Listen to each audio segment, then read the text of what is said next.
शहीदों की चिताओं पर जुड़ेंगे हर बरस मेले, वतन पर मरने वालों का बाकी यही निशान होगा। और दोस्तों फिर क्या, बदलते वक्त ने जगदम्बा प्रसाद मिश्र की लिखी इस कविता को सच कर दिखाया है। हर साल किसी एक तारीख को शहीद दिवस के दिन हम शहीदों को याद करते हुए सोशल मीडिया पर कुछ पोस्ट शेयर करते हैं या फिर उनके नाम सोशल मीडिया पर ट्रेंड कराते हैं और फिर आगे बढ़ जाते हैं। और दोस्तों वैसे भी जमाना अब तो इतना नाकाबिले बर्दाश्त हो गया है कि शहीदों के नाम शहीद दिवस पर सोशल मीडिया पर ठीक से ट्रेंड भी नहीं हो पाते हैं, बल्कि शहीद दिवस के दिन कुछ उल्टा पुल्टा ही सोशल मीडिया पर ट्रेंड होने लगता है। खैर, इस बार शहीदों को डायरेक्टर सुजीत सरकार ने याद किया है और दोस्तों सिर्फ याद ही नहीं किया है, बल्कि शहीद आजम सरदार उधम सिंह पर उन्होंने पूरी की पूरी एक फिल्म बना दी है। तो दोस्तों कैसी है ये फिल्म और क्या कुछ देखने के लिए मिलता है आपको इस फिल्म में, बात करेंगे दोस्तों इस मूवी रिव्यू में। इसके अलावा दोस्तों बात करेंगे शहीद आजम उधम सिंह की लाइफ और इस फिल्म की कहानी से जुड़े कुछ इंटरेस्टिंग फैक्ट्स के बारे में।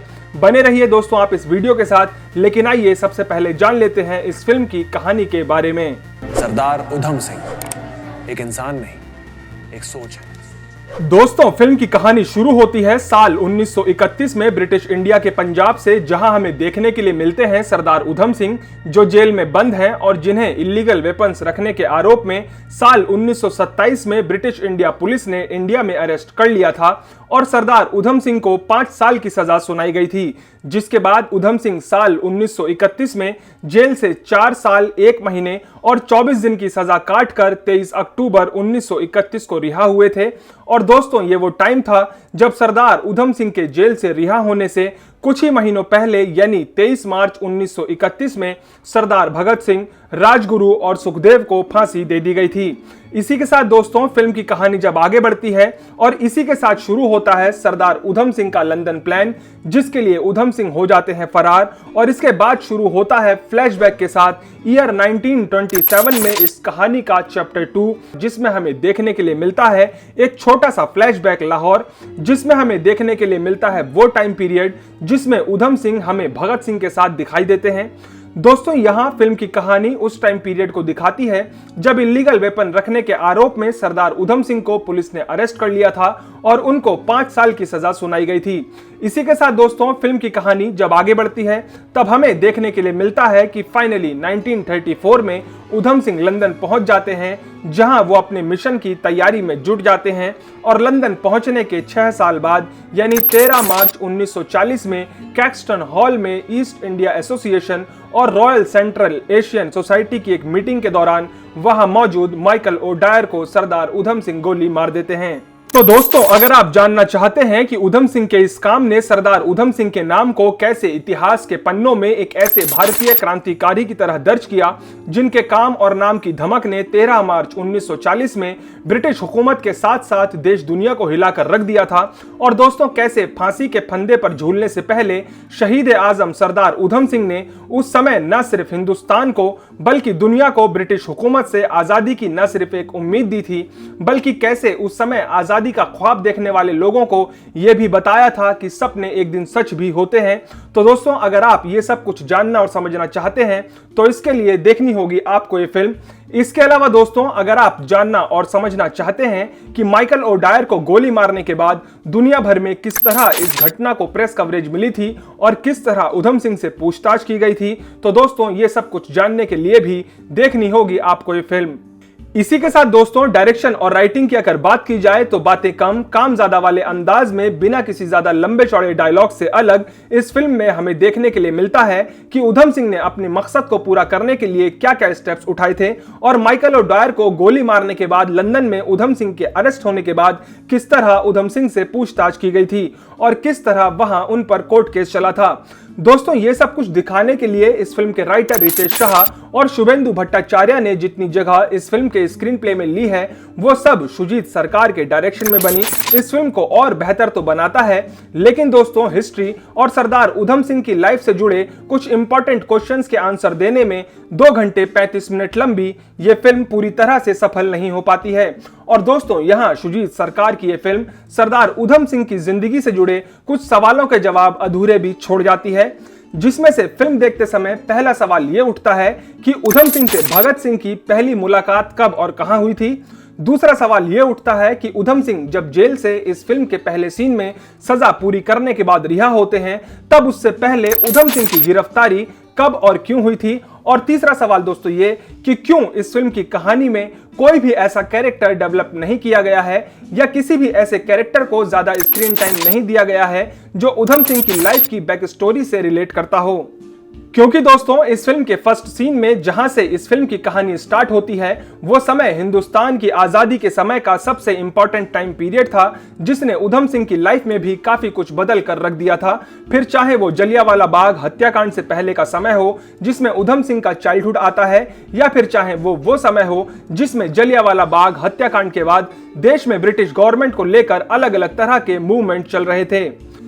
क्योंकि दोस्तों अगर इस फिल्म के मेकर्स की बात और उनका दावा यह है कि ऊधम सिंह के बारे में लोगों को ज्यादा नहीं पता है और इसलिए यह फिल्म बनाई गई है, तो फिर थोड़ा तो ऊधम सिंह की लाइफ से जुड़े इन सभी इंपॉर्टेंट क्वेश्चंस को ध्यान में रखते हुए इस फिल्म के मेकर्स को इस फिल्म में इन सभी सवालों के जवाबों को कवर करना ही चाहिए था, जिससे इस फिल्म को उन लोगों के लिए भी आसान बनाया जा सकता था जो उस टाइम पीरियड में ऊधम सिंह और इतिहास से जुड़ी जानकारी रखते हैं, और उन लोगों के लिए भी इस फिल्म को आसान बनाया जा सकता था जो इतिहास और ऊधम सिंह की लाइफ को लेकर ज्यादा जानकारी नहीं रखते हैं। हालांकि दोस्तों ये भी सच है कि ऊधम सिंह की लाइफ को लेकर सब कुछ 2 घंटे लंबी फिल्म में कवर नहीं किया जा सकता है, और दोस्तों ऐसा भी नहीं है कि इस फिल्म के डायरेक्टर सुजीत सरकार ने इस फिल्म को लेकर मेहनत नहीं की है, लेकिन ऊधम सिंह की लाइफ से जुड़े इन सवालों के जवाबों को ऑडियंस के लिए जानना समझना इसीलिए भी जरूरी हो जाता है क्योंकि सबसे पहली बार डायरेक्टर सुजीत सरकार की फिल्म की कहानी में भगत सिंह और ऊधम सिंह के रिलेशन को एस्टेब्लिश करने की कोशिश की गई है,